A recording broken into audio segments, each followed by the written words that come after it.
Venez avec moi jusqu'à la placette où se trouve ma maison, à côté de l'église Saint-Aphrodis.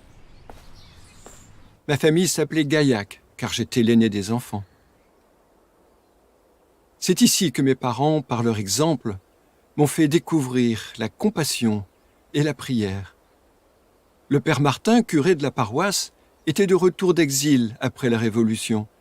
Il m'a transmis un très grand amour de l'Église.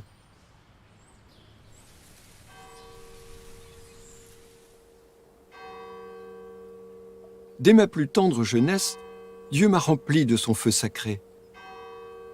Mon cœur n'a jamais voulu vivre sans son amour. Mais ce n'est pas tout. J'ai toujours senti en moi le devoir et le besoin de le faire aimer.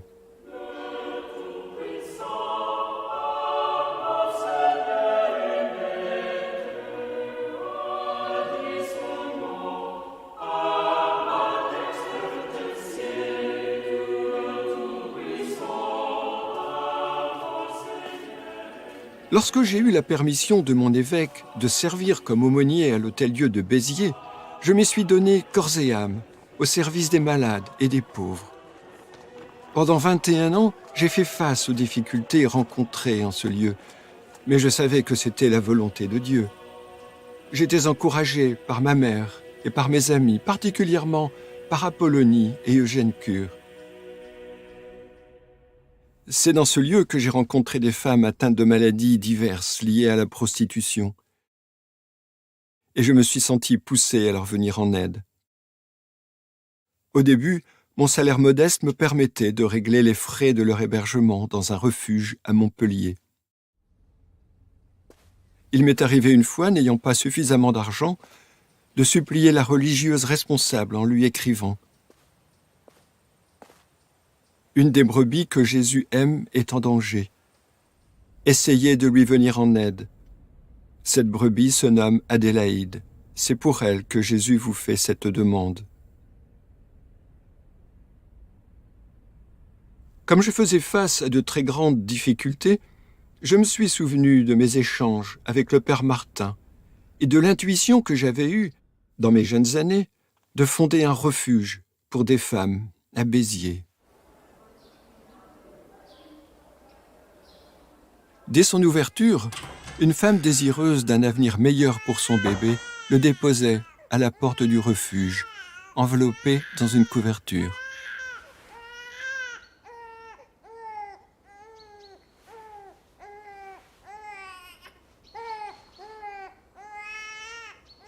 Devant cet état de choses, je me suis senti appelé à ouvrir aussi un orphelinat.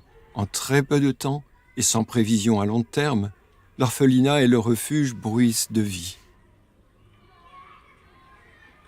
Je suis sœur Christiane et me voici, la troisième à gauche dans la photo.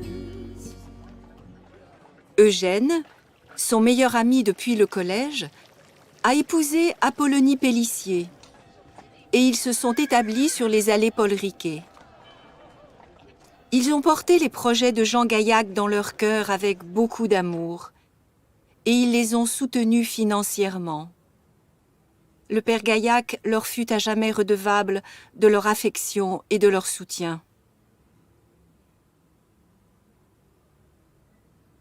Au fil des années, les projets se sont développés.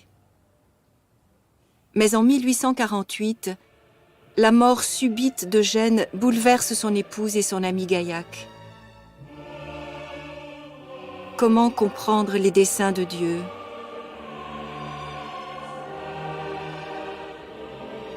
Peu après la mort d'Eugène, malgré mon immense douleur, moi, sa veuve, j'ai entendu l'appel à m'offrir à Dieu pour que se réalise le rêve de Gaillac de fonder une congrégation.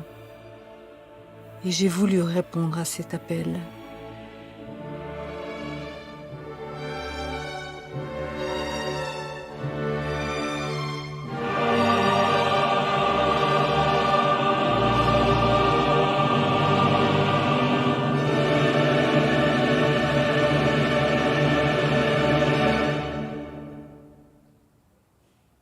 Cette femme généreuse et son mari avaient longuement réfléchi dans la foi au chemin sur lequel Dieu les menait.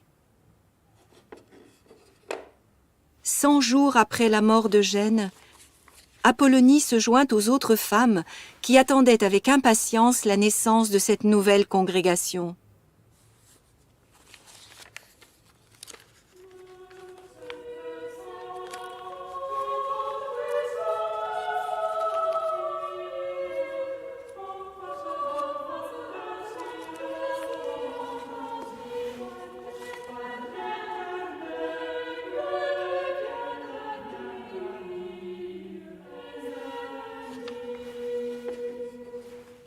Un matin de février 1849, Eulalie Vidal et Rosalie Gibal se rendent chez Apollonie et les 3 femmes se préparent à mettre en œuvre le projet en rejoignant Cécile Cambon et Rose Jantet qui travaillent déjà au refuge. Elles vont désormais en assurer la direction ainsi que celle de l'orphelinat.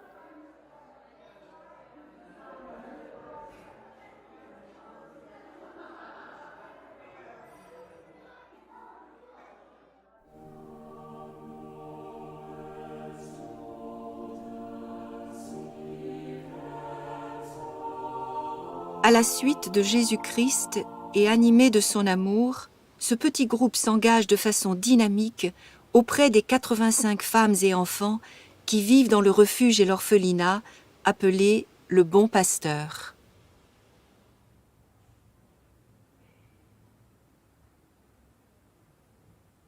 Dès le mois d'octobre de cette même année 1849, le groupe compte 8 membres.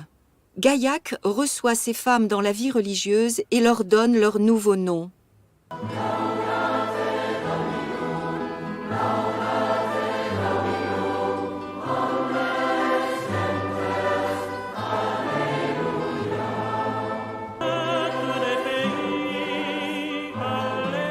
Apollonie a 40 ans lorsqu'elle répond généreusement à cette nouvelle vocation sous la direction spirituelle de Jean Gaillac.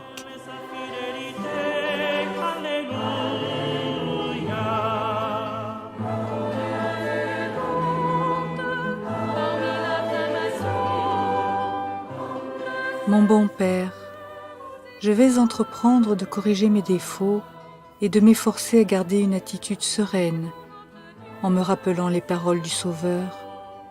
Apprends de moi à être doux et humble de cœur.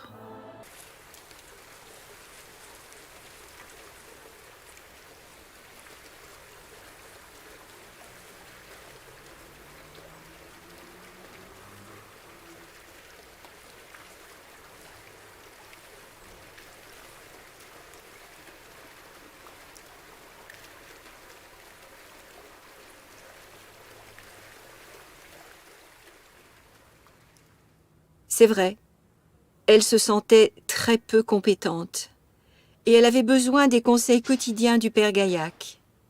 Mais jour après jour, elle vivait la joie de rencontrer ses enfants et ses femmes dans le besoin. Quelle aventure! Partager ce projet avec d'autres femmes qui voulaient, comme elle, se donner tout entière au service de ces personnes, leur nouvelle famille. La communauté de la Maison Mère du Sacré-Cœur de Marie.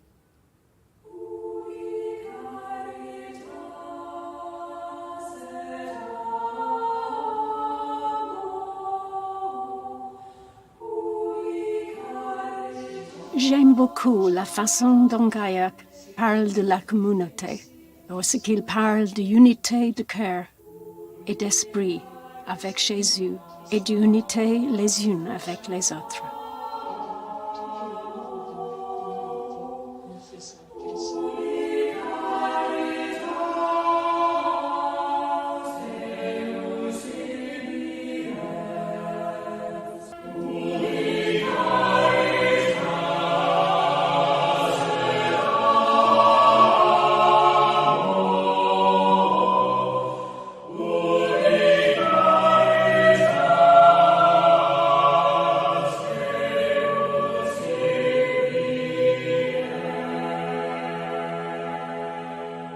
L'Institut naissant fait face à de nombreux défis.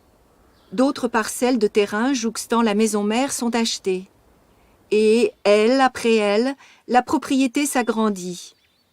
Pensionnat Saint-Jean, noviciat, communauté, préservation, orphelinat et parc.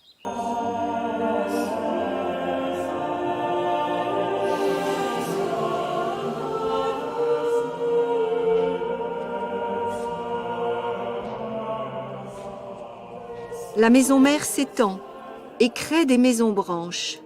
Peu après la mort de Mère Saint-Jean, les sœurs ouvrent des communautés en Irlande, au Portugal, en Angleterre et aux États-Unis.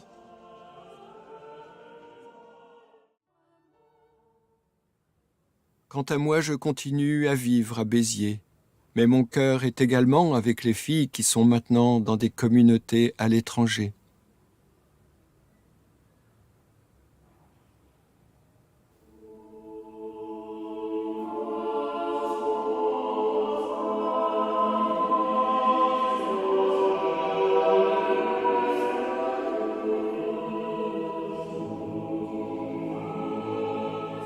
Les années passent. En 1899, pour le 50e anniversaire de l'Institut, la maison mère résonne de gratitude. La cause pour la béatification de Jean Gaillac est lancée et génère une énergie nouvelle dans l'Institut.